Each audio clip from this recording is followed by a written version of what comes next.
Organic is actually like all these terms you see printed on labels in the grocery store. They're all a lie. All of them are a lie. Because the most trusted brands, and I use trusted kind of, they're all still owned by the same big conglomerate corporate entities. And so that have these multi-billion-dollar marketing firms coming in and greenwashing their products. So, like, organic slapped on a label. I'm not telling you that it's 100% unfactual. It's just that, as you just stated, there's all these little loopholes of like, well, we allow this, but we don't allow that. But but you can do that.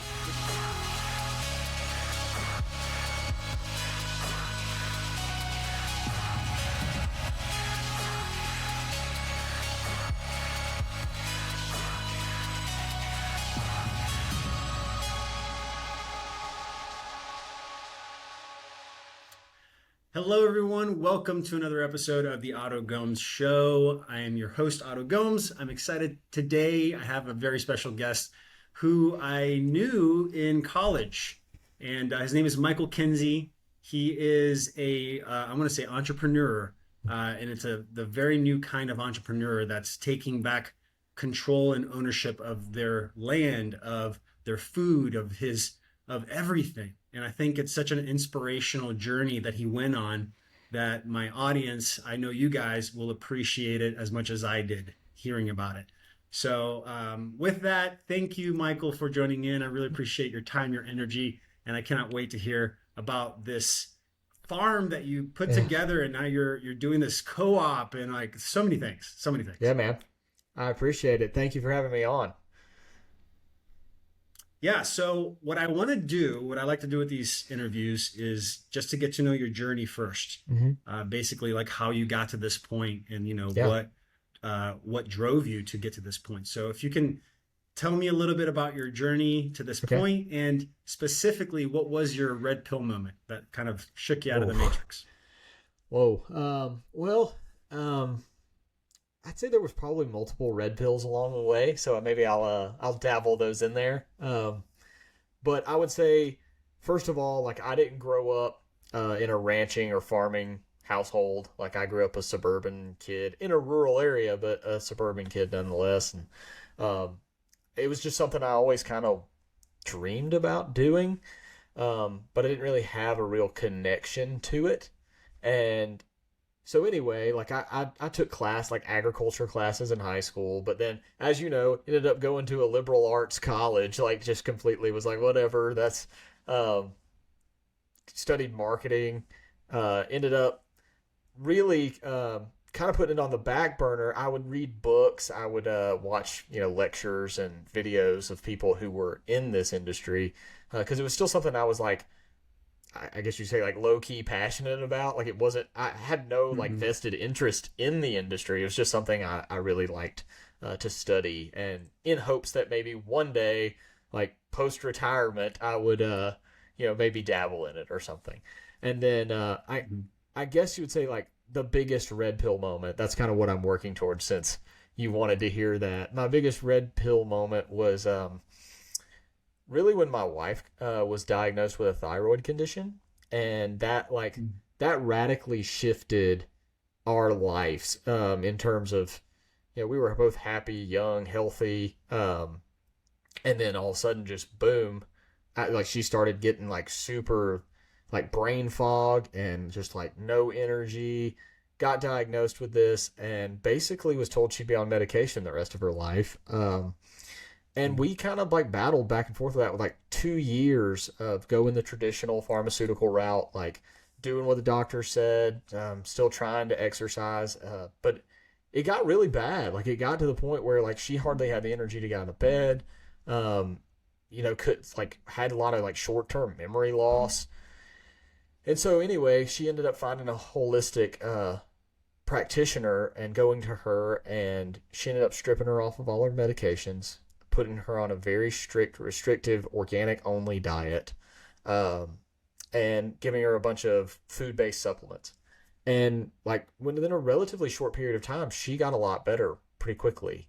And that really, coupled with my already like latent passion, is like the light bulb went off, and I was like, wait a second, like food. And so I think it's I don't think it's Socrates. I can't remember which Greek philosopher it was, but said, "Let medicine be thy food, and food be thy medicine." That's one of those like phrases that really resonates with me, and this is why. It's because it's like, okay, the light bulb went off, and I realized, hey, like my passion that I've just like had living under the surface all this time as I'm like working in the commercial construction industry in Atlanta. It's like, okay, what I'm passionate about can help heal my wife.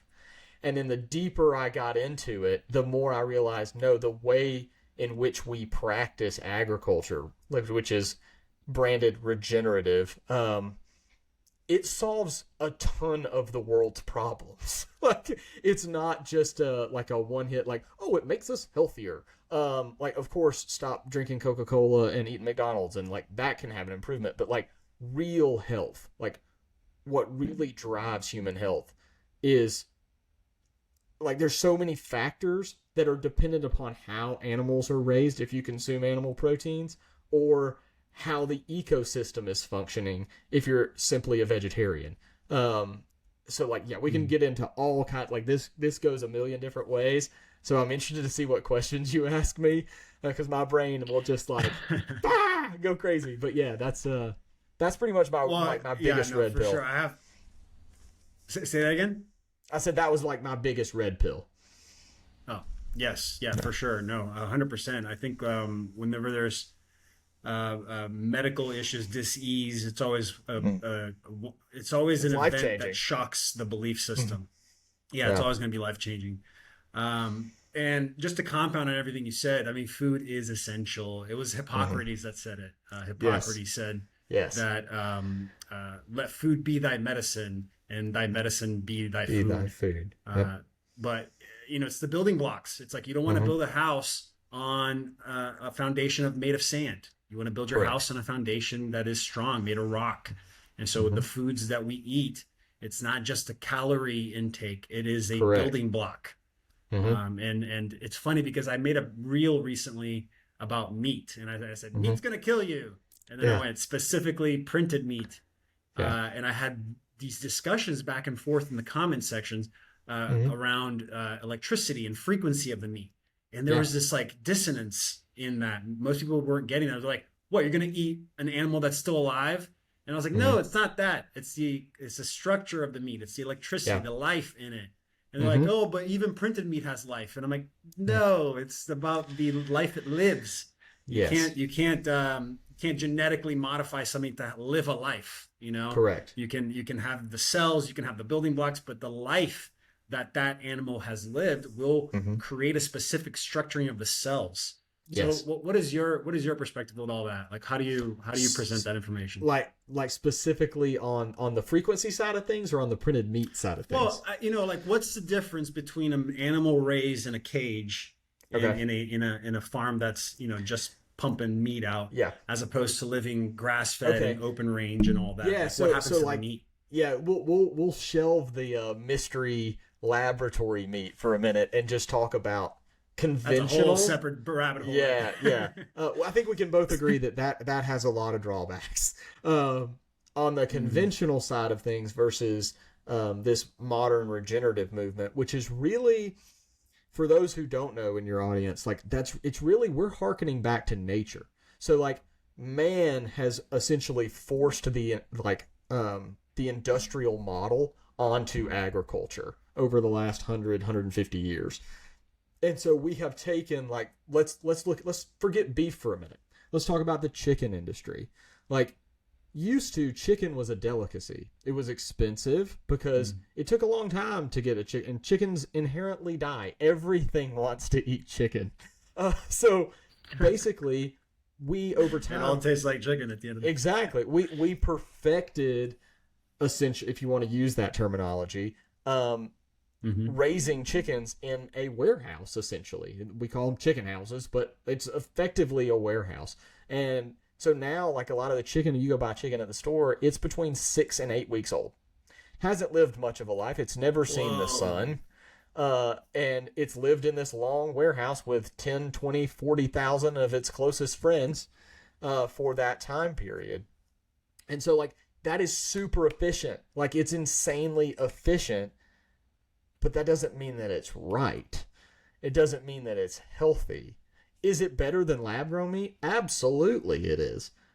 However, like, again, when you take the blinders off and stop looking at just simple business efficiency and start looking at the whole spectrum picture of what we as humans are A, doing to our ecosystem, but B, how we're interacting with each individual animal.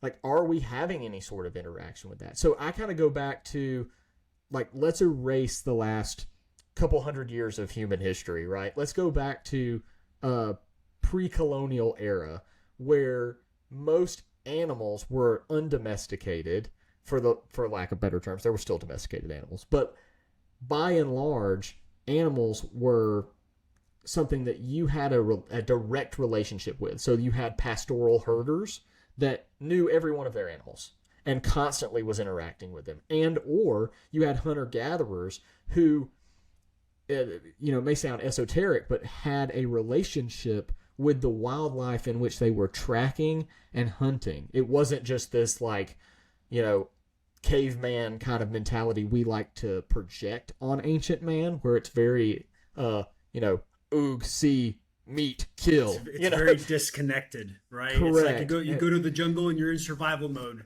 The dum-dums were in survival mode all the time. It's like, no, they were in tune with nature, bro. Correct. It's like, you talk to anybody who's spent a long time in, like, the Amazon with, like, around semi-contacted tribes, around the uncontacted tribes, like, it's a freaking pharmacy. They have a plant or something to cure anything that comes up that you may have. Like, they're so in tune that we can't even perceive that in the reality we live in as we sit here in an air-conditioned building, which, thank God, it's like 106 degrees outside right now.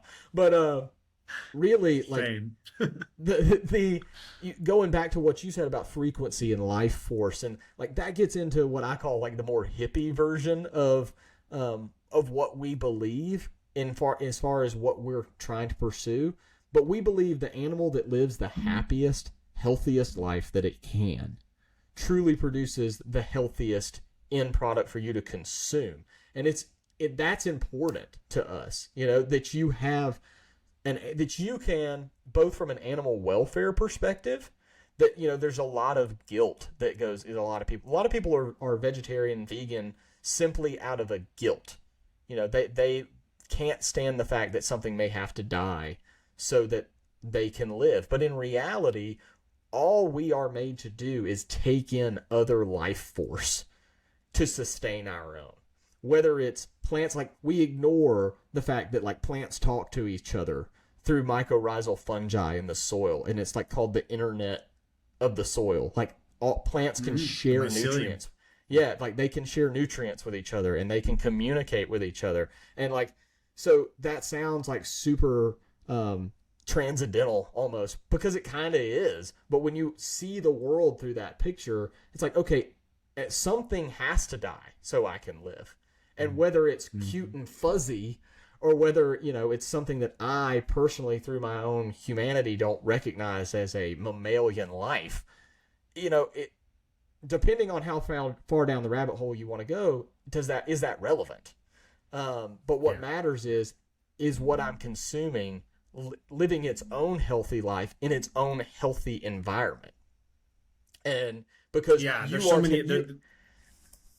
I was going to say, you're taking in that life force of whatever it is that you're taking to consume. And so if that is coming out of a depleted area, or, for lack of better terms, it's living a less than full life, then you're taking in a less than full life force into yourself. And I know that's like this. It almost sounds religious in a way, and I don't necessarily mean for it to. It's just, when you get into, if you talk to anybody who's studied Eastern religion, versus just linear Western religion, like, it kind of opens your mind to understand the holistic thinking that has to go into this. It's not simply just like, I need food, that looks like food, I'm going to eat that food, and there are no consequences. It's like, this decision lives within this box, and when that decision has been made, that box ceases to exist. Like, no, like, your life is a warehouse full of boxes, and all of those boxes have consequences. So that's kind of the way we choose to look at what we do. So anyway, not to get too far down the rabbit hole. That's no, I mean, this is exactly. You definitely did. You know, I think it's important that we have more than a one-dimensional perspective of everything in this reality. Yes. With food, you can't just look at it as calories in, calories out. If you just look at it that way, then you're limiting yourself in the perception of what you're eating, and you know, maybe that's more destructive. You know, for example, just like a mathematical equation that I came up with when you were talking. Imagine if the energy that you would get from the meat is less than the energy you need to digest it. Then what's the point of eating that meat? Correct. Yeah. You know, there's a negative intake there. Correct. It'd be like eating celery. Yeah. Yeah, exactly. I mean, that's essentially, I mean, we talk about printed meat. I think that's essentially the direction they want you to go. They want you to go to a direction to where the energy you're consuming is less than the energy output. It's all about energy. We're all just, you know, these vibrational beings. This is what I've always said about meat, because there was a time that my dad started to become a vegan, and he was eating just vegetables. And I tried to do it for a while. I think I lasted like 3 months, 3 to 6 months or something like that. But I felt myself getting having less energy.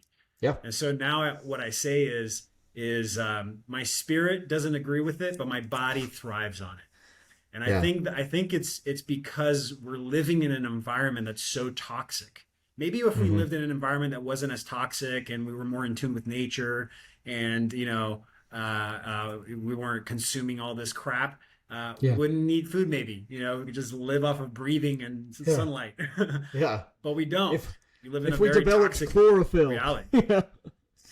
But I really like. I want to like to that point. First of all, I'm surprised you lasted that long. That's pretty wild. But secondly, it was a lot of nuts and olive oil. Yeah, of course. You got to get fat. Your body is just craving fat.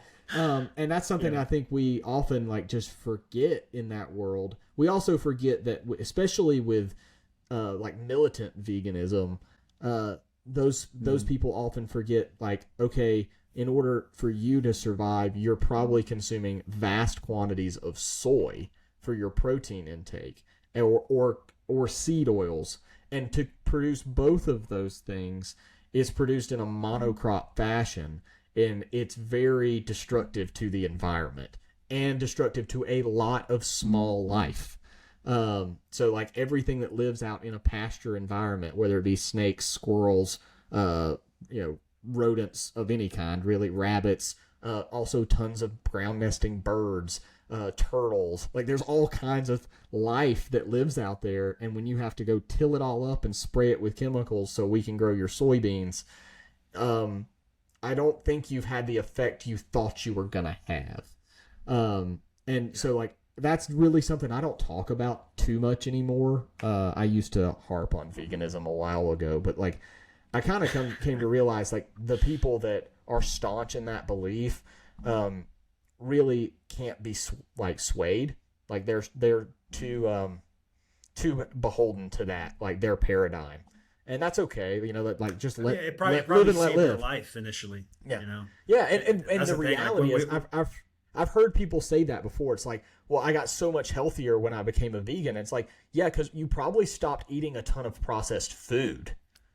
Like, yeah, exactly. You know, of course, like, so it'll work initially, and it'll work for a little bit, but then your body goes, anymore. Wait a second, like I need, and that comes back to like macro and micronutrients. And so like when we talk about soil health, like, which we're so driven by, is to like build healthy, thriving soils. It's because that's the ground level for everything we consume, whether it's meat or produce. It's like it needs to be grown in thriving, healthy soil. So there's like a huge movement for lab grown meat, there's also a huge movement to grow these like vertical farms inside of cities where there's no soil.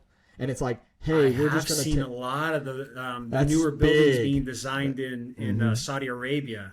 There's one called The Line, which is this like 500-kilometer building. I'm very familiar. Yeah. So nuts. It's crazy. But like vertical farms, I'm not saying they can't produce good quality food for consumption, but I don't think they produce good quality food in terms of health. They produce calories. They don't produce all the macro and especially micronutrients that otherwise would be present if that plant was allowed to express its life, much like what we started at. It's like that plant has to live a thriving life in order to give you its best. And we look at our cattle the same way. It's like they have to live in a thriving ecosystem and live a happy, healthy life that's natural in order to give you the maximum amount of nutrition. And that has to do a lot with the nutrient density of the meat, much as it would be the same as nutrient density of produce grown in happy, healthy soil. So, yeah, anyway, that's it's and really, I love that conversation because like I've done interviews in the past with experts that are like medical experts and people that are scientists, and I've connected my own dots around frequency and like your environment or the quality of your life has a direct effect on the structure of the cells. And so whether the cell is able to be permeable enough for oxygen to get in and out. And so the less you're in tune with nature, the less you're living that life to provide the energy, the less permeable the cell is. It becomes stagnated, it becomes hard, and then it's not a good quality of life. You decrease the amount, the length of the life. Yeah, man, this is a great conversation. I love talking about all this. So my next question to you is these last 2 or 3 years. I feel like it lit the fire under a lot of people, and they either made a choice to go deeper into the fear, or they snapped out of it and started to do the stuff that me and you are doing, creating your solutions and creating that path of choice. So how has been your experience in the last 2 to 3 years with social media? If you guys listening don't know, Michael has a large following on TikTok, and there's been a lot of censorship and those kind of pressures from those systems. So have you felt censorships because you're a farm? I'm so curious. Yeah, yes, I have. Probably not as much as some other people that I know. I'm not sure why I've been able to dodge some of it, but not all of it.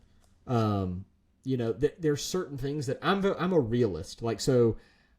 People might call me a content creator because I have a large following, but I don't create content. I literally, my content exists in the form of I'm standing out in the field doing what I would be doing anyway, and I film it.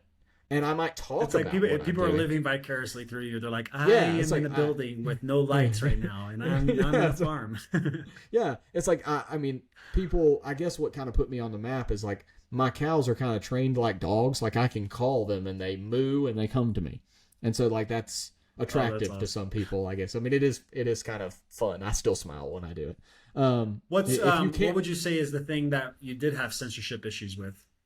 Well, definitely anything that has to do with cow feces will get you flagged. Anything that has to do that they deem as like animal welfare. So like for instance, I had a really old cow, and she slipped and fell one day and couldn't get up. Well, we have an apparatus that actually will clamp around their hip bones and allow you to hoist them up with a tractor. And so I filmed it. I was like, hey, because this cow had a name. Her name was Lisa. People that followed me knew who she was. And I was heartbroken over it. It was terrible to me. But like I said, I'm just a realist. I'm just showing people what's going on. And so that got flagged, of course. It's mostly things like I've been flagged for having the vet out palpating a cow, which is, for those who don't know, when the vet has to put a big glove on and shove his hand up their rectum to see if they're pregnant or not. That was animal abuse. So, Oh my gosh, it's like TikTok. it's a Like, medical procedure being done by a trained veterinarian. But okay, it's just some what silly about cow stuff. farts and CO2? Anything about cow So farts and CO2? thus far, no. But like I said, I'm on TikTok and I post some stuff to Instagram. I post a very fractional amount to Facebook. I'm really only on Facebook now at this point because that's where all the old codger ranchers that I'm also friends with, they're still on Facebook. So so I'm still there to keep up with them. But really, like TikTok is a different platform in terms of like they've changed a lot since I started posting stuff. They've become vastly more strict, vastly more, you can tell, more like that ESG type thinking is definitely taking hold there. So yeah, like my experience with posting content, it has been one of not insane levels of censorship, but I know plenty of people that have dealt with way more than me. But yeah, as far as like you speaking to the last couple of years, obviously the last few years have been absolutely insane for pretty much everyone.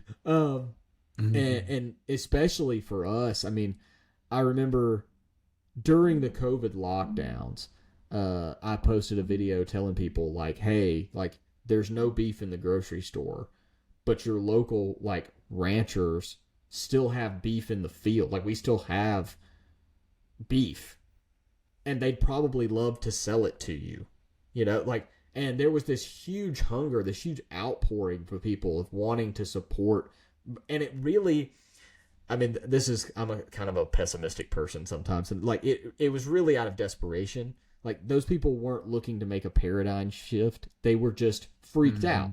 It's like, oh, I can't go buy, 2 packs of ground beef in the grocery store. I need to go find a rancher and buy it. But then when like all of a sudden when there's beef back at the grocery store, those people forget.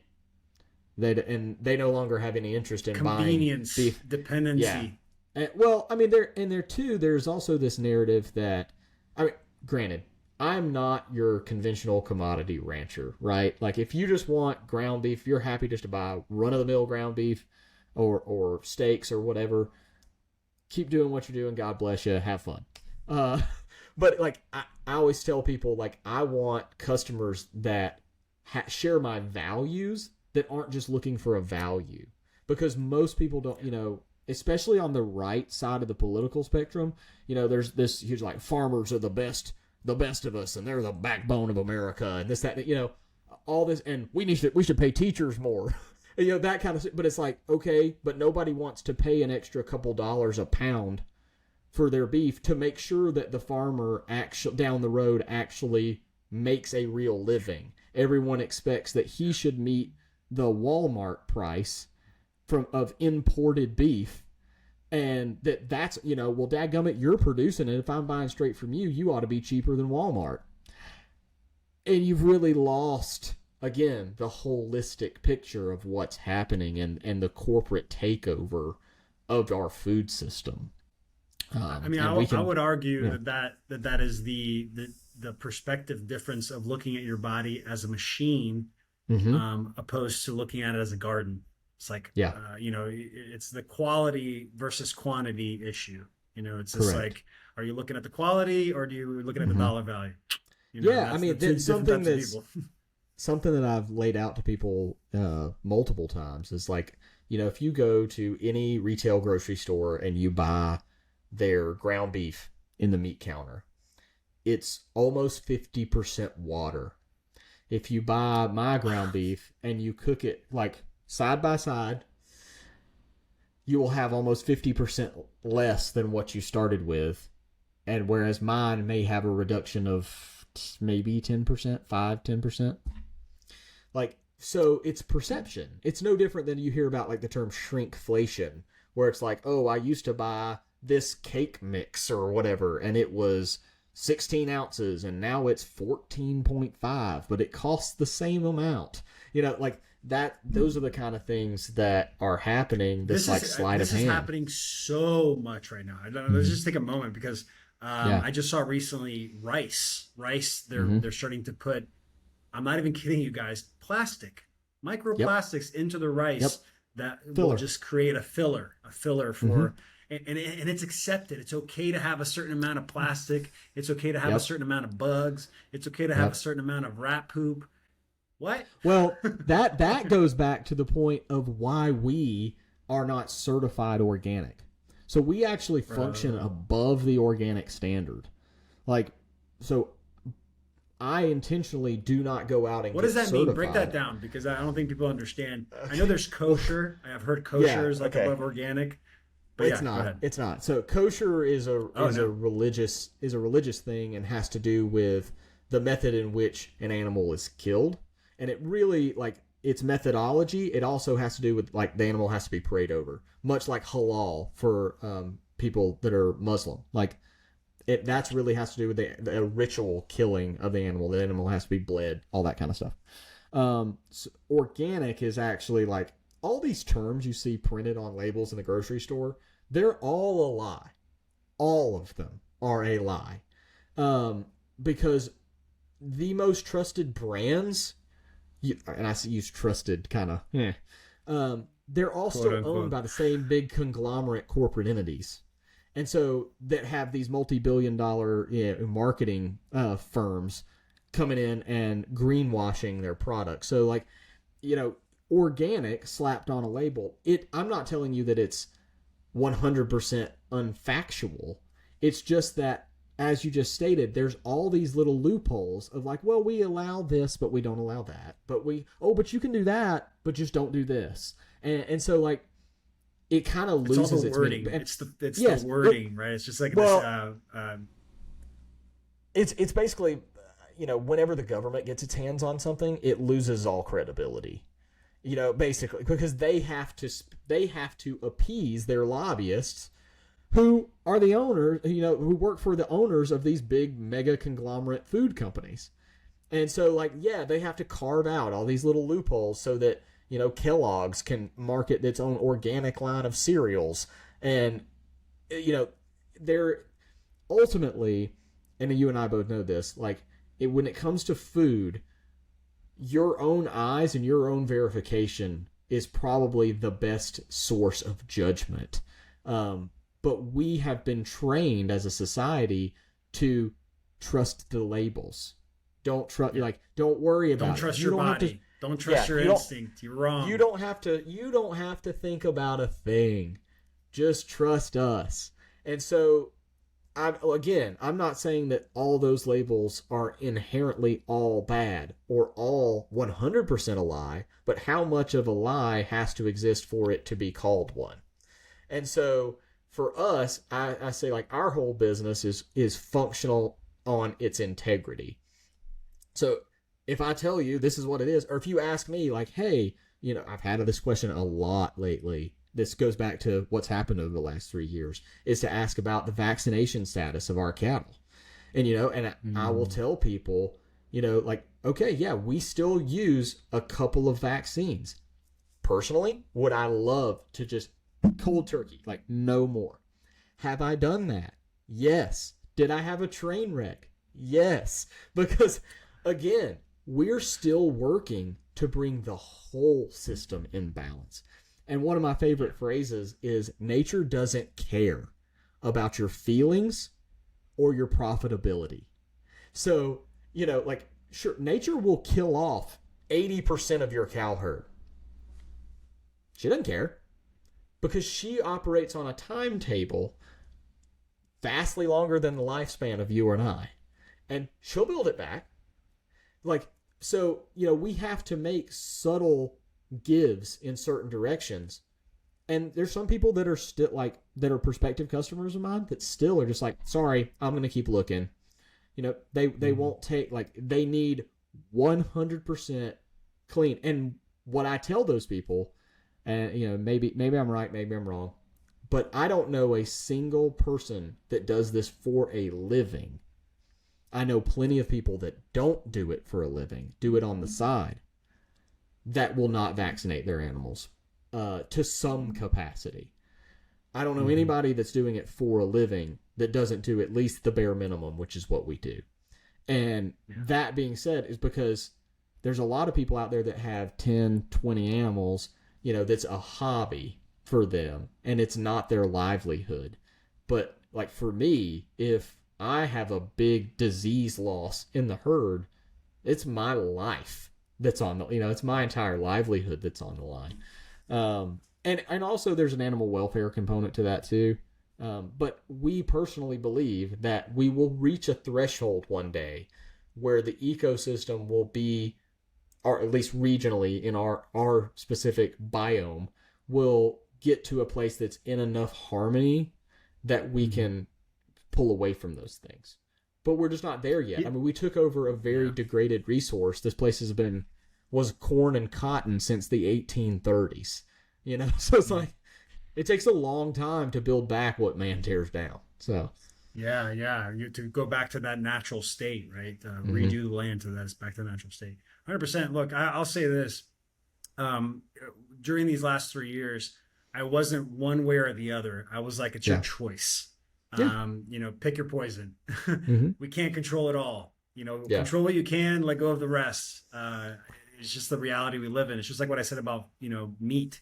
If we lived in a better environment, maybe we wouldn't need meat, but we do. This is the reality we live in. So I'm totally on board with like doing what is necessary to keep moving forward. And then you clean it up. You figure out what you can control and clean it up. Absolutely. It's just for me. I that's been a frustration of late. Is just that. Again, looking at it when you have the holistic picture, and you realize you've got people that have 80 to 90% of the holistic picture, but are still living in such a dogma and such a fear state that they can't see the forest for the trees, where it's like, okay, would you prefer to not support me in doing it the absolute best way that is physically possible at the moment in order, and essentially that's a vote. You vote with your food dollars. I don't care, what you're buying. Every day, 3 times a day, you cast a ballot, whether you realize it or not. And you just as much vote with what you don't buy as for what you do. And so when people don't support what we're doing, this is going to almost come across as like a cry for help, but it's like when people don't support what we're doing, you're effectively saying, I don't care if you go out of business because you don't meet every single check mark I have. And I would rather support someone that doesn't do it for a living. And what long term, what that creates is you will end up with mega corporation food companies, and you will have people that are forced to work other jobs to subsidize their farm labor to create food. And you will create that dichotomy because you have eroded the middle class with your decision making in the agricultural space, and we're almost my argument there. To that, So anyway, I think we're already there. My argument to that is like, or like to compound on that, it's the instant gratification in people. It's like most consumers, in my opinion, aren't entrepreneurs; they're employees.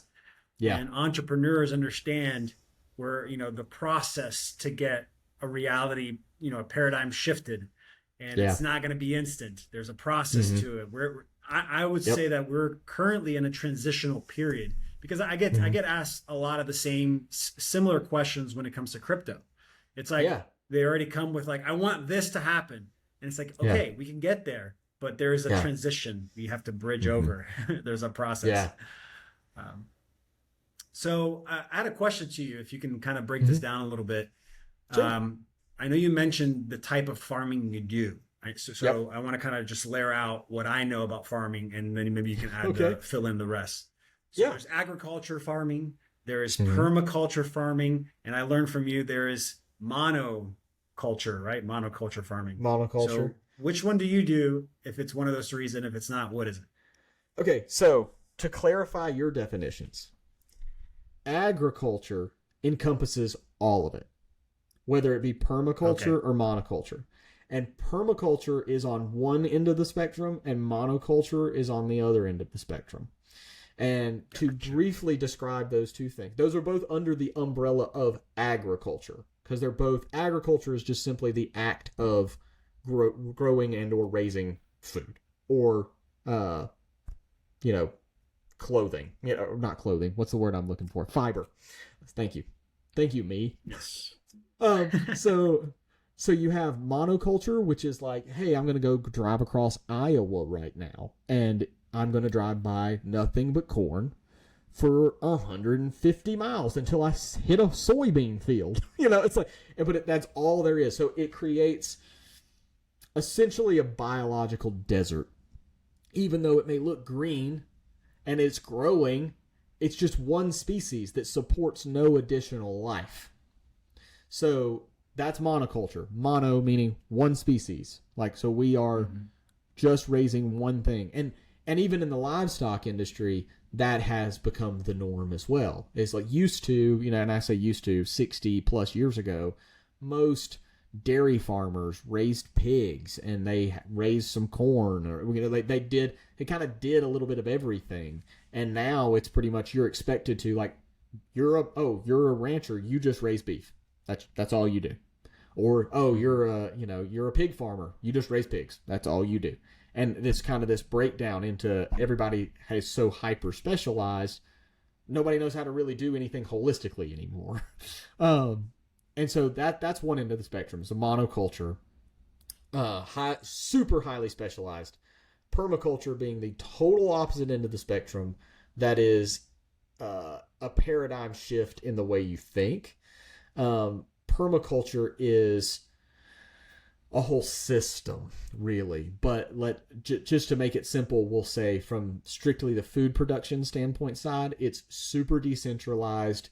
You individually might be raising your own herb garden, your own garden, maybe a few chickens, maybe this, and you're doing that in a way that breeds more abundance.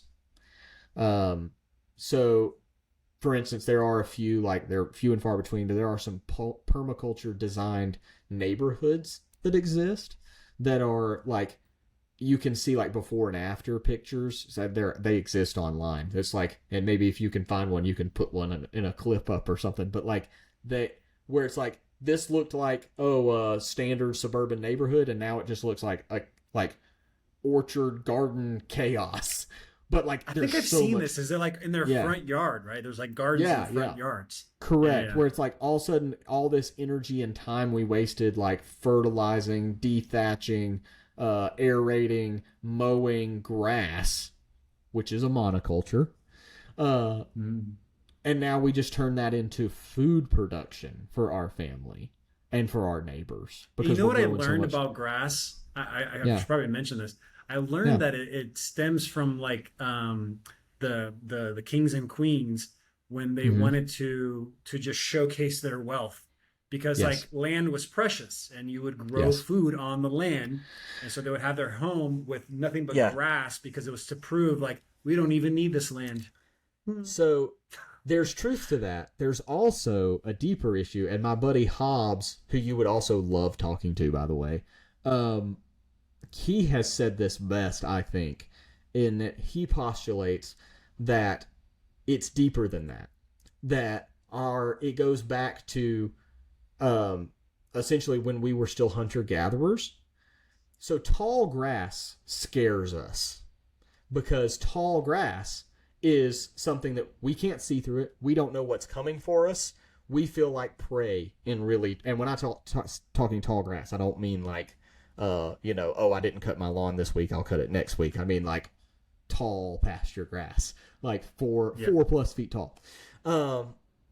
However, in Pleistocene era times, which Pleistocene, fun word for like Ice Age, time frame, you would have these great herds of bison, mastodons, elk, whatever, pick your poison. But primarily on the North American continent, it was bison.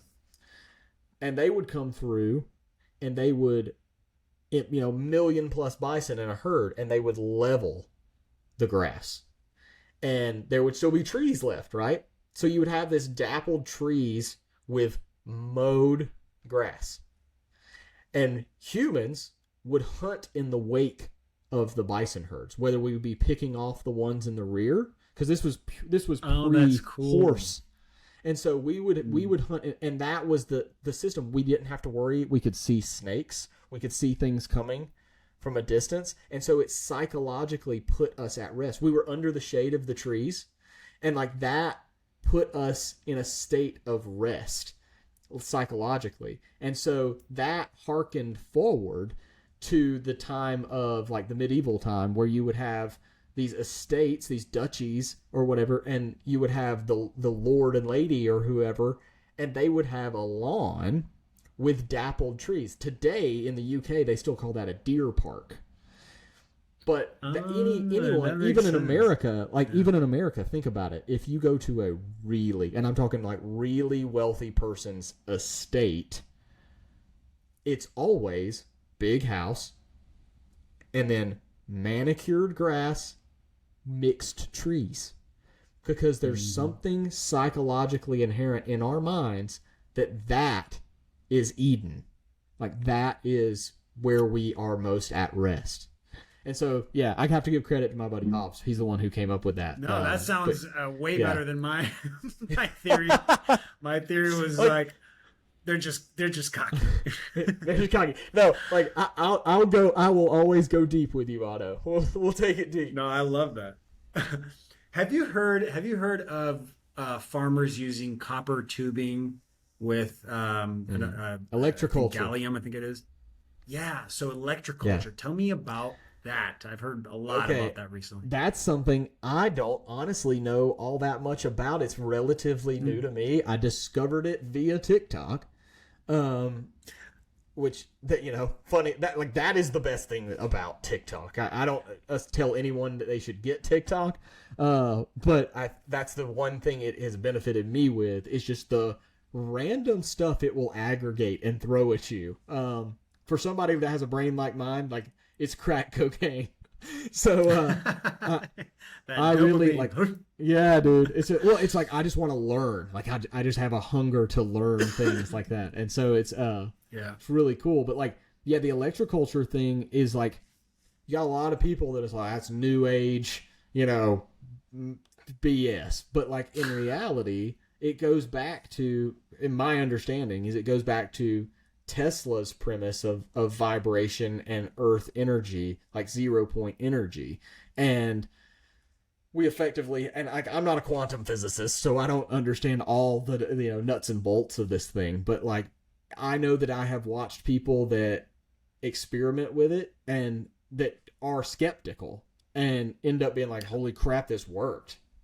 And so I don't think it's something you can I saw this video recently that I saw this video recently that blew my mind. And basically it's very simple. It's the copper tubes, and then you put you put a screw which is made with a certain type of metal. I think it's gallium or something like that. And then you get copper wiring, and they did 6 of these. They put 6 of these on the ground, and then they got the copper wiring and then tied it all together.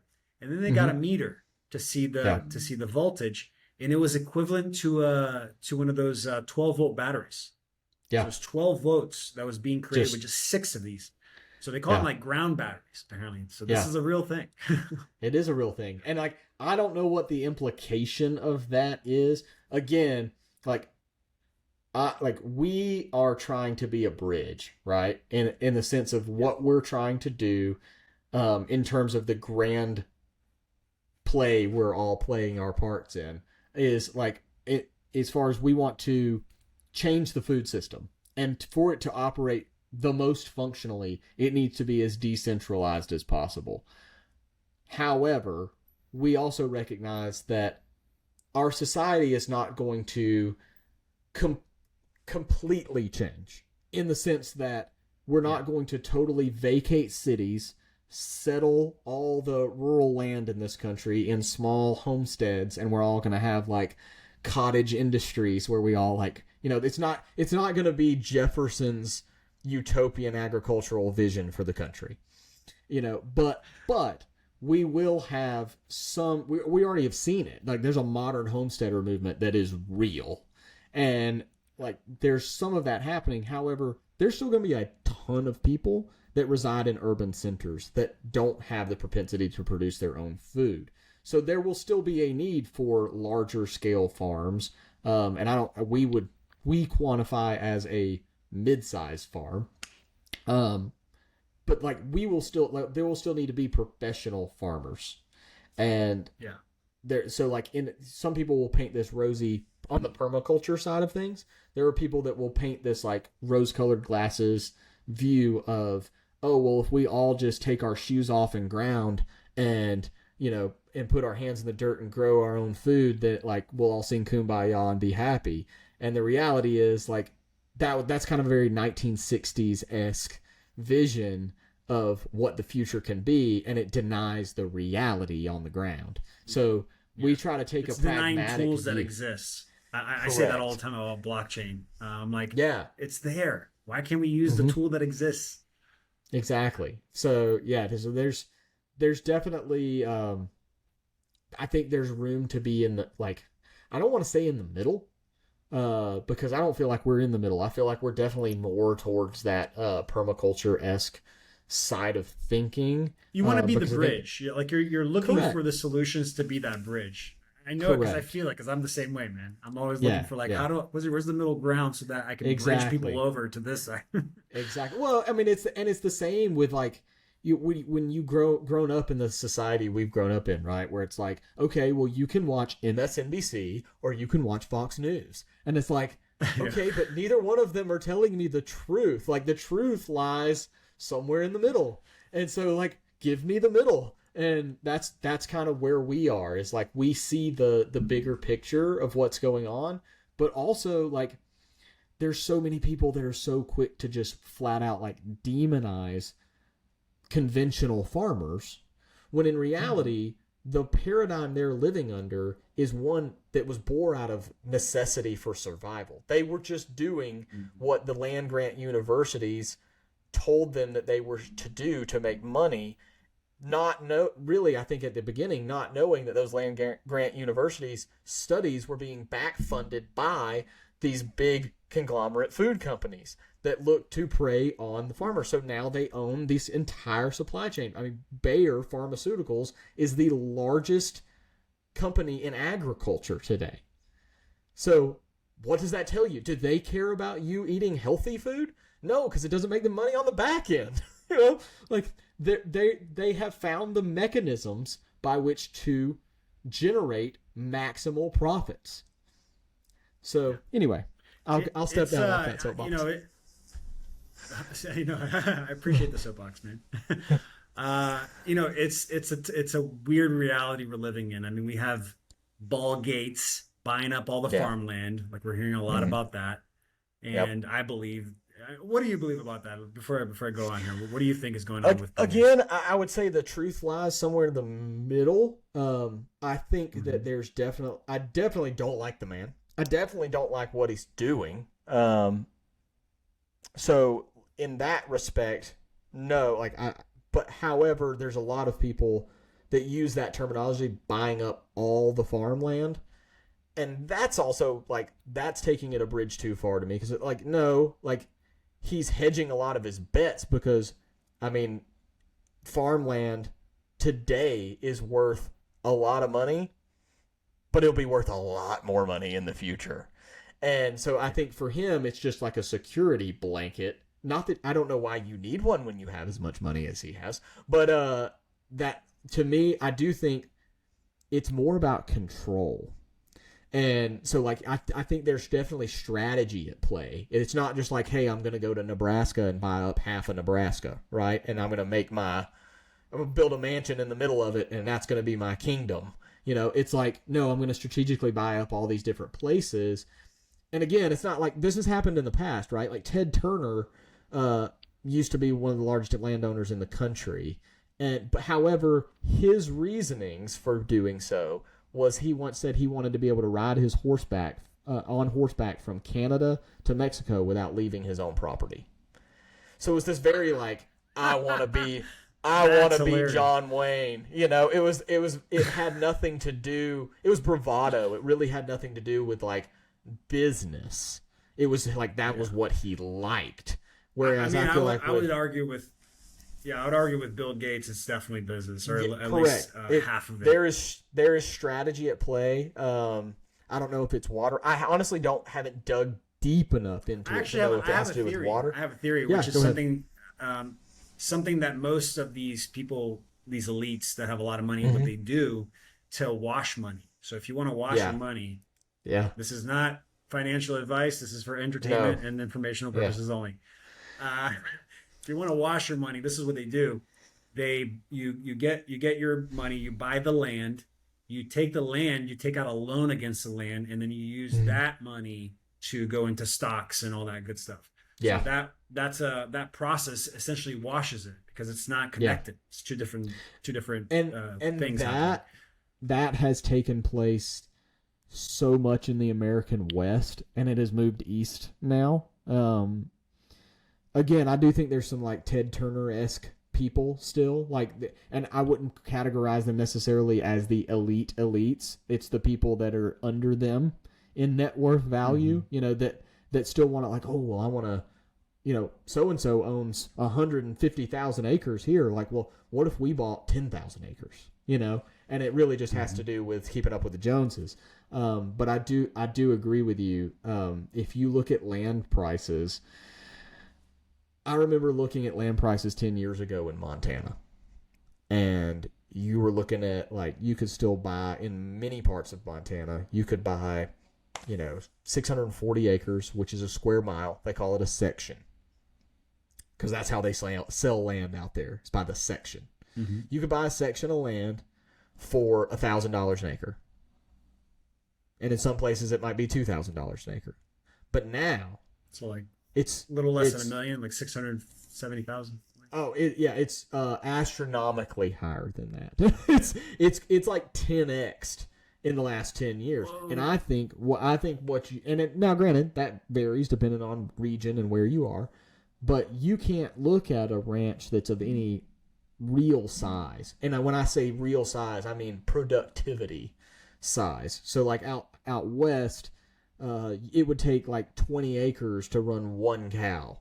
Whereas like where I live, it might take one, and that's just due to rainfall and seasonality and whatnot. But so to have a ranch of real productive size is literally impossible. Like unless you inherited it, you cannot own a ranch today unless you come from the billionaire or super high millionaire class.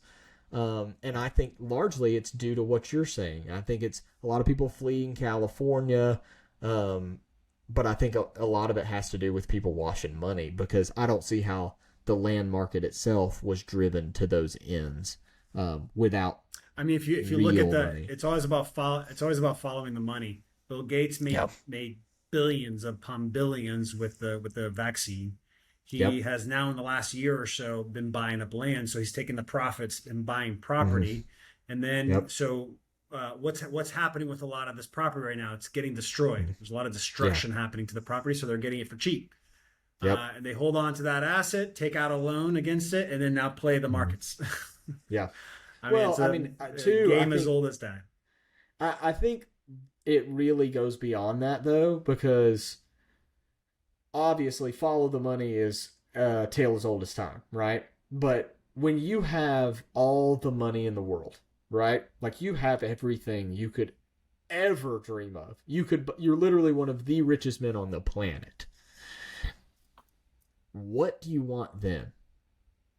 And the best thing I can come up with is it's control. And so that's why I come back to, I think their strategy behind the property acquisitions is to set up a network by which they can be nodes to stem from and to establish a foothold for control. I'm not educated enough in that exact thing to know how it could play out. That's just my theory. But yeah, that's monopolization. I don't agree with that's definitely the best way to do it. Yeah.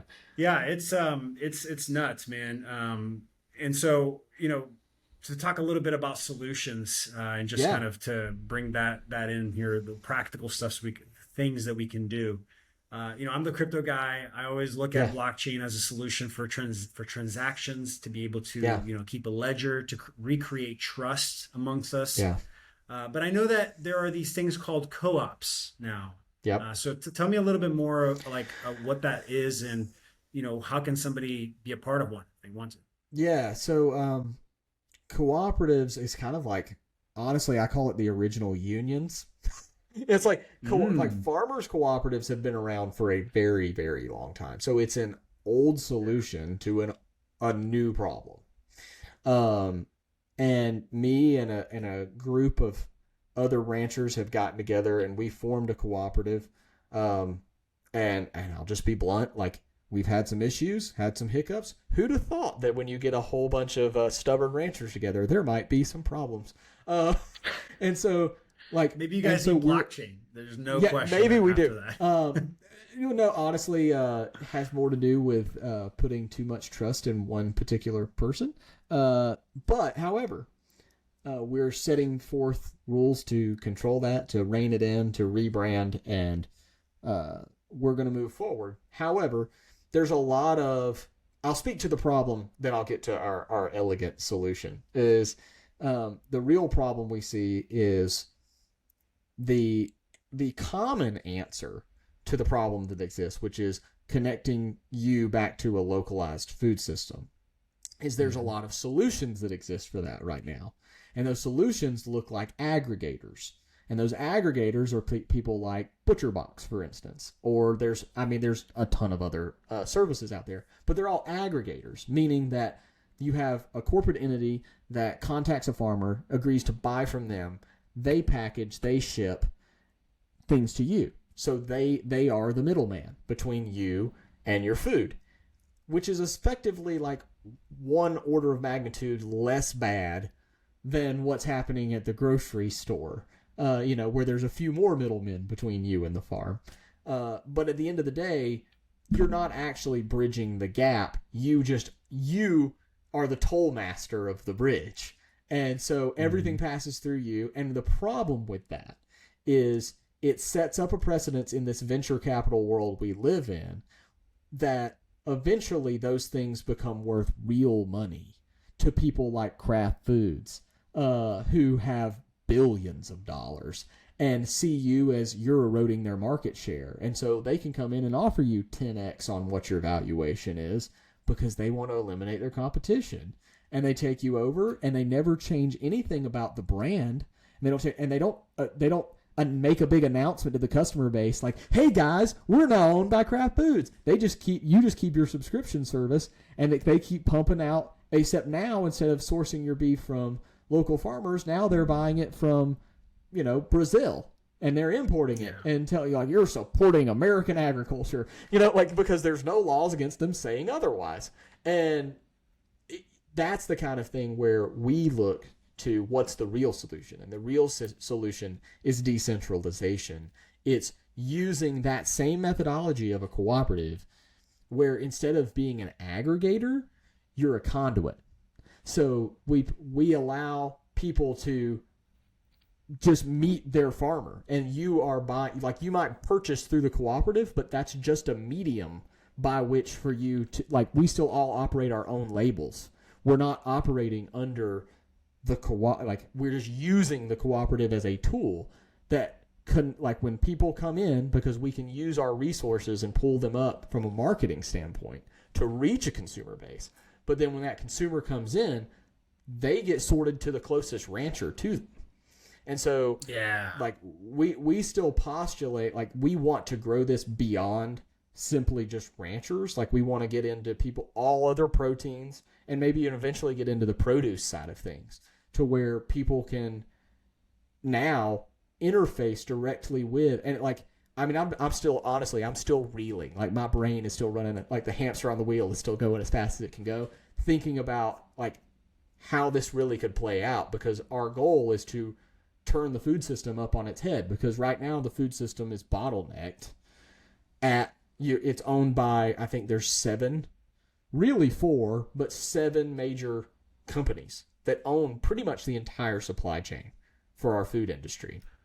And What would you say is the thing that is stopping you guys from solidifying a system that can be completely decentralized and function?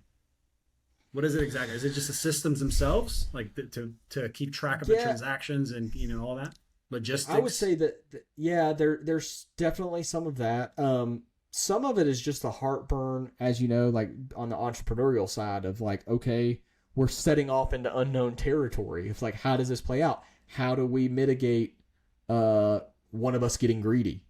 How do we, and trying to blackmail everybody Blockchain. else or whatever? Yeah, the blockchain Blockchain. will be the solution. Well, I'm Uh, telling you right now, yeah, like yeah, everything that you described can be yeah, facilitated with the blockchain, and actually, they already yeah, exist. These engines already yeah. exist, and so one Mm-hmm. big thing that I feel like is what happened with your co-op right now that wouldn't Yeah, happen is that everybody owns their own data as well as yeah, all the data in the ledger or in yeah. the thing that keeps track of transactions. So then you can just Mm-hmm. like bump the person out and not have to get rid of the structure Yeah. that you have. Yeah, I think for us, the most convoluted thing in getting this whole thing rolling is, well, there's a lot of problems obviously, but like I would say number one is probably the vetting process by which we onboard new people, because we don't, Mm. again, going back to that monoculture permaculture, end of the spectrum, like we want people that are closer to over here. We don't want like Yeah. we don't want to just be like, hey, you're a farmer, come sign up. That like there are websites that are Because already there's a doing way that. to do business now that it's not just this one dimensional. Like we have to take into account Correct. all the other layers We and, want and people doing that it from yeah love. that correct Yeah. that have that like holistic picture that like yeah, of course we want to make money, we want to provide for our families, like duh.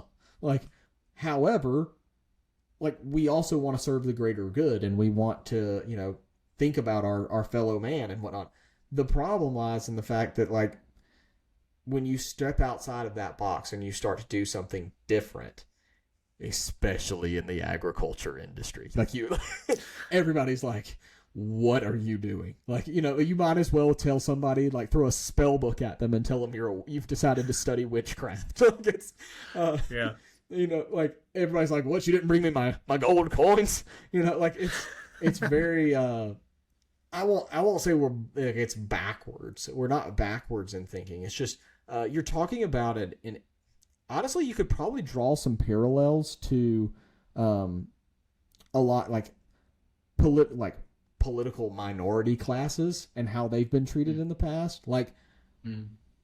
agriculture, like people that practice agriculture, farmers for the last since the Dust Bowl have been treated as second class citizens, and we're used to getting like Yeah. yes, there are mega huge like corporate owned indie farms that receive bukus of subsidies from the government and all this kind of stuff. I get that, but the actual small farmers for many many many many years have been second class citizens and have been treated as such and have gotten stomped on. Like I know pretty recently some people in Vermont that were selling raw milk, and they got their heck, this is even more recent. A few months ago, a place just not far north of us in Tennessee that was selling raw milk that got they got raided, and then another one of my actually one of my friends, she's actually a relative of mine distantly, but she was making dog food, like raw dog food for people, and it had like very small client list. I'm talking like 5 people that were buying raw dog food from her because she started doing it for her own dog and saw massive health benefits for her dog. And so like just through word of mouth, like had some other people that wanted to buy from her. I have no idea. I could speculate how it happened, but I don't truly know how it happened. But somebody found out, went to the processor that she was buying her scraps and organ meats from, raided them, and then went to her house and raided her house because she was selling raw dog food. So like that tells you the level to which like I call it pettiness. Like the pettiness, the justification of the USDA to force their hand on the small people. Meanwhile, mega food companies that are, spraying all kinds of God knows what all over our food, oh, well, there's a loophole for that. and they can still call it organic. Like, so that's kind of where we are. So anyway, it's actually insane what you just described. That difference is really crazy. I just watched a documentary about the opioid crisis. It was with Oxycontin, and it was 2 words, dude. 2 words that allowed that to be pushed forward, and it created the destruction it did. And it was believed to be, or I'm sorry, it's 3 words, believed to be, and it had to do with like addiction. And they said, it's not addiction. It's not addicted. It's only addictive with 1% or less of the population. But it was believed to be non-addictive. It's like, believed by who? And that was the fail. So it's these words, the way that they describe it, the way that they're explaining it. It's like, what is the meaning that they actually have behind the words? Is it the ones we were taught, or is there other meanings that we don't know about? Yep. Yeah, man. This is those that are listening, I'm sure, have been thinking about what to do if they start to really mess with the supply chain, if they really start to mess with the food. And I'm not saying it's been done before. Genetically modifying food. Exactly. And actually, I just saw this story in another country. Oh, I forgot the name of the country now, but it's a country that they introduced, Nigeria. Oh, this is crazy. They introduced a CBDC. They just made it official in the country. Yeah. And they put because it's programmable money. And so they said you can only spend $45 a week on food. And somebody did the math and said that the average Nigerian needs at least $45 a day to survive there, to like have food. And so now they're basically starving you and saying you either, and here's the other part. The reason they did that is because only 1% of the population wanted to use their CBDCs. And then as soon as they did that and they created that pressure with food, 60% of the population started using it. Yep. Food is a driving force. It is, absolutely. And so taking back that, and I've talked to you about this in the past, is like food is freedom, right? Like, and the understanding of freedom. I was on a different podcast a couple of weeks ago. My buddy Brian does a Ranching Reboot podcast, and that's very rancher centric. But I talked about this a little bit. Is like, we living out here, living the way that we're allowed to live, gives you a totally different perspective on freedom and what real freedom is. On both ends of the spectrum, right? It's not just like all, sunshine and roses, and it's not like the better parts of the episodes of Yellowstone or whatever. It's not like all just good, right? Like freedom also comes with a heaping load of responsibility that you have to bear the burden of. And so like we catch all of that too. However, getting both ends of that spectrum gives you a full understanding of real freedom. And knowing that, I said as much in this other podcast, is like knowing that somebody could, like, I could say something. If we got to the point where, let's say, my political views were viewed as hate speech, just theorizing that, or whatever. Or if I said something bad about a vaccine or whatever I could come up with, that it was just speech that was bad, and they came and locked me up, right?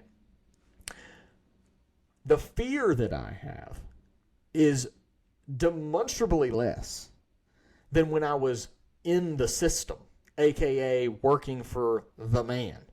Because, and that's all subconscious. All this came to me probably a year after living here, where it was just, you come to the realization that like all of a sudden now I'm not under anyone's control. I set my own destiny. And that is a very empowering thing, but it also is a very sad reality, because now I look at everyone else that's still plugged into the system, and it's a very much like unplugging from the matrix. It's another red pill where you like, how can you live the way you're living? Like so anyway, it's a very empowering feeling, but it's also, it comes with the burden of sadness for other people.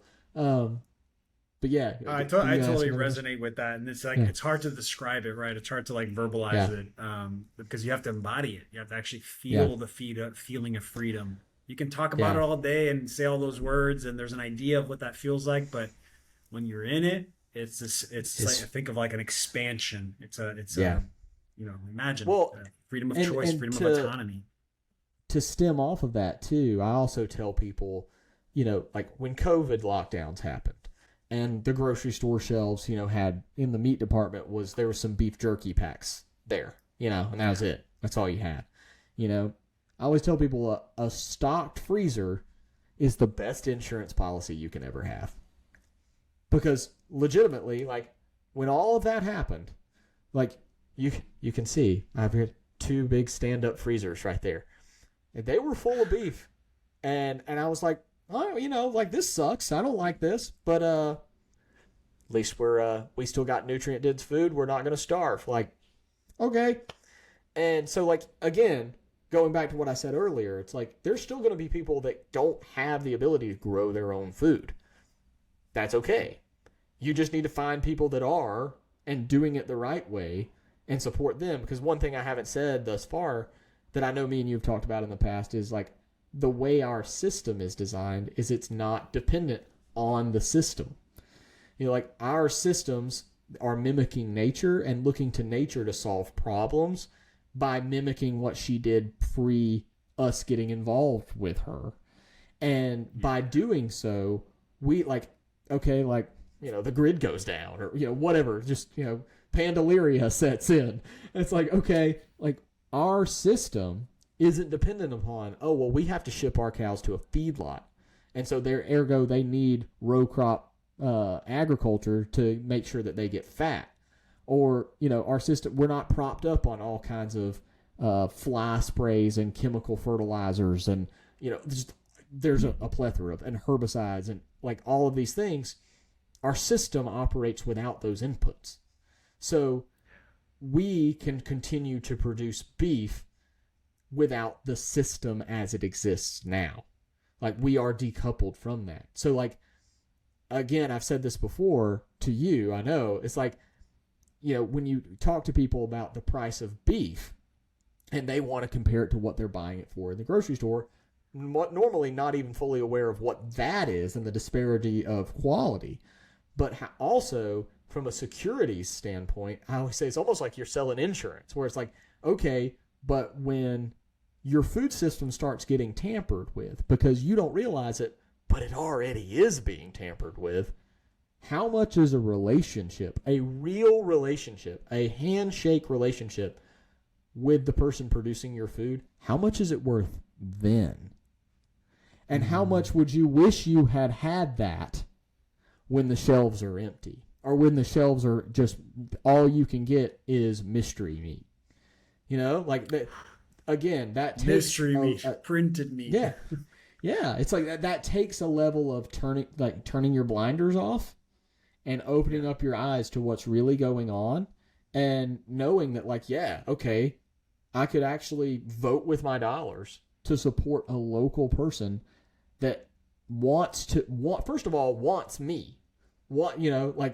I, as a rancher, always tell people, it's like, okay, yeah, my business is to produce high quality beef, but I don't sell beef. I sell trust. I'm in the relationships business. Like, I want to have relationships with my customers and hear about how, we love your beef, or even like crazier stories like, my wife has cancer and we ate your beef, and, not saying my beef cures cancer. This is not medical advice, but it's like, her health improved, there's all kinds of stuff like that where it's like that we are relational human beings, right? We're made. And so there's this fallacy that exists today. I mentioned the modern homesteader movement. I think that message has largely been co-opted by people who have this false dichotomy in their head. They think, okay, I can go out, I can move from the city, I can go buy a small parcel of land in rural Tennessee, and we can build our Chip and Joanna Gaines farmhouse and build a little cute Pinterest chicken coop, and I'll have some raised beds gardens, and I'll start making sourdough, and our whole lives will just be peachy. And the reality, and then if the grid goes down, we'll be fine because we can support ourselves. And the I love that reality your is voice went higher and more with a southern accent. it's because you know exactly who I'm talking about. I do. And so the funny thing about that is, and I bought into that message early on, like when I first moved here, wanting to be a full-time rancher. I thought, like, you know, I had this pioneering, you know, idea that, like, I'm going to take care of me and my own. And you realize, like, you get slapped in the face with the reality, and you realize I can't do it alone. And you start to realize that the real answer, and you're going to say is blockchain, the real answer is community. Like, is to find people that, again, as I said at the very beginning, that have your values, share your values, and be in community with those people. And a lot of times I think especially in the South, which I can't help it. I'm very Southern, 12th generation. I can't help it. We have this idea that mixing community and business is like faux pas. Like, you shouldn't do that because that can breed bad blood. However, you know, if you think about, that's really a industrial revolution to now thinking. Pre that, there was no other dichotomy or no paradigm to live in. Like, everybody was in community with each other, and the community the natural was thing economic. to do. Correct. I would say it's the opposite. Like, what we've normalized because of the Industrial Revolution is the unnatural. It's the abnormal. Correct. And so, as we continue down this path of weird, you know, WEF, ESG, whatever kind of weird acronyms we want to throw at it, I think we will see people move more and more towards a new community and decoupling from the system, as it were. So yeah, we're just trying to kind of set the stage to play our part in that, I guess. Yeah, you know, in Compound, I love blockchain, and I believe that is the tool that we need to recreate trust. But I don't think it's the end all be all. I agree with you. I think it's about community. It's about connecting either to the local local individuals geographically or local individuals globally. Like, maybe we just connect with them online. But the point is like creating that connection. And then, in my opinion, using blockchain to recreate the trust so that we don't have to do this stuff anymore, and it'll be just exactly. And and so I go back to that is what I said about this idea of you shouldn't mix, you know, business and community. It's like, okay, but if there's this open ledger, and there is no like, oh well, I'm underhandedly doing this, like it's all right there out in the open. All of a sudden now you can turn loose that stress, and you can make it something that is very much out in the open and much more like it was 200 plus years ago. And so I think carrying those values and things forward, and kind of recreating them in our own way, because as we're doing right now, you know, we can have community and not be actually face to face with one another. Is that the best? Yes. But it's not the only way anymore. And we can connect and stay connected with people thousands of miles away from each other and still be in community with like-minded people. And I think that's I think we've seen a shift more towards that into our like more tribalism. I think the Trump era really created that, and it really stemmed politically, but I don't think that politics was the only thing driving that bus. I think there was a lot of other things. I mean, it's a spiritual warfare right now on many layers. So you're getting an awakening happening on all layers, in my opinion. Michael, thank you so much for this. This was really, really good. Amazing conversation. I like to leave the last word to the interviewee. So if you have anything you want to plug, I know that you have your website, or if you want to leave a last piece of advice. Well, I would just say I'm Michael Kinsey, Reverent Wild Ranch. You can look me up on TikTok, Instagram, or our website, reverentwildranch.com. If you happen to be in the Southeast and you are looking for a rancher, I'd love to be your rancher. And yeah, be good to one another. Yes. And don't worry, guys that are listening. I'm going to be connecting with him when it comes to the private marketplace. I've mentioned to you, Michael, a few times. I'm creating Yeah. a Web3 private marketplace that will Yeah. have stuff like food and electricity Definitely. and like all these different Yeah. variety of Hmm. solutions and products. So we will Yeah. connect on that. Definitely. But thank you so much. I really appreciate No, the thank time, you. the energy, Yeah. and let's do this again, man. Sure, dude. Anytime. All right. Well, thank you guys for watching, and always remember, gamify your abundance. Love you guys.